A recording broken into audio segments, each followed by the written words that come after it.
So before you go looking for love, before you decide you need someone to complete you, try this. Sit with yourself. Really sit with yourself. Not with distractions, not with screens or noise or busyness, but just you and your own presence. And notice what comes up. Notice the discomfort, the restlessness, the voice that says you should be doing something more important. And then notice that voice is not you. It's just a thought, a habit, a pattern you learned somewhere along the way. Underneath all that noise, there's a silence. And in that silence, there's a kind of peace. Not the peace of having everything figured out, but the peace of not needing to. The peace of simply being alive, breathing in and out, existing in this moment without requiring it to be anything other than what it is. When you touch that peace, even for a moment, something in you relaxes. And from that relaxation, love becomes possible. Not the grasping, needy kind, but the kind that gives without keeping track. The kind that stays or goes based not on obligation, but on genuine care. And here's what's beautiful. When you find that peace in yourself, you start to recognize it in others. You can spot the ones who are also drinking from their own well, who don't need you to fix them or complete them. And when two such people meet, it's not about rescuing each other. It's about two whole beings choosing to walk alongside each other for a while, sharing what they have, learning from each other, growing together, but never losing themselves in the process. This is the great irony. The moment you stop needing love, you become capable of receiving it. The moment you stop chasing it, it finds you. Because you're no longer approaching people as a beggar, bowl outstretched, hoping they'll drop something into it. You're approaching them as someone who already has enough, who has something to offer, who can give freely, because giving doesn't diminish you. And people respond to that. They're drawn to it because it's so rare to meet someone who isn't constantly taking, who isn't draining energy, who isn't using the relationship to fill some bottomless need. So if you want in love and be loved, start here. Stop trying to earn it. Stop trying to prove you deserve it. Stop performing and pretending and contorting yourself into shapes you think others want. Instead, turn inward. Make peace with the person you find there. Not by fixing everything that's wrong, but by accepting that nothing needs fixing. You're not a project. You're not broken. You're not incomplete.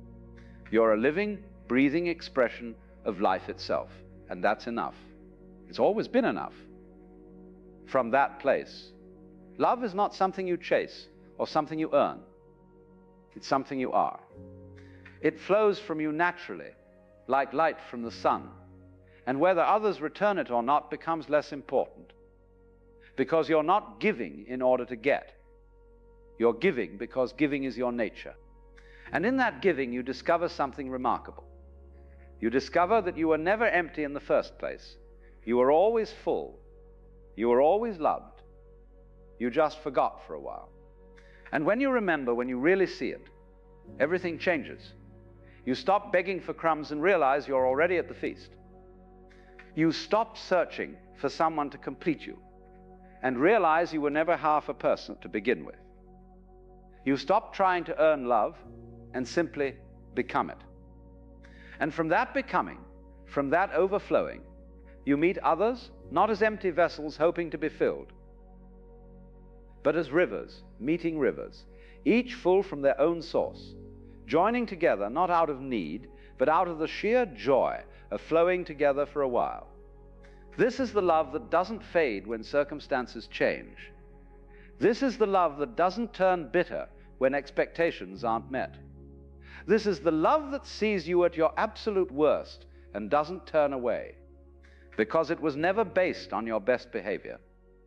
It was based on the recognition that beneath all the masks, all the roles, all the stories you tell yourself, you are the same life, the same consciousness, the same being that moves through everything and everyone. And how can life stop loving itself?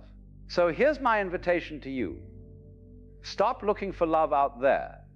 Stop trying to become worthy of it. Stop performing and pretending. Instead, go inward. Meet yourself fully. Accept yourself completely. Not because you're perfect, but because perfection was never required. And from that acceptance, from that peace, watch what happens. Watch how love begins to flow from you without effort. Watch how the right people appear in your life, not to save you, but to dance with you. Watch how life itself begins to feel like the embrace you've been seeking all along.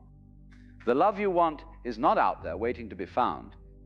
It's right here, in you, waiting to be recognized. And once you see it, once you really know it, you'll understand that you were never unloved, never alone, never incomplete. You were always held by something so vast, so generous, so utterly without conditions, that you couldn't see it because you were looking for something smaller, something you could grasp and control. But real love cannot be grasped. It can only be surrendered to. And in that surrender, you discover that you are it, you always were, and you always will be.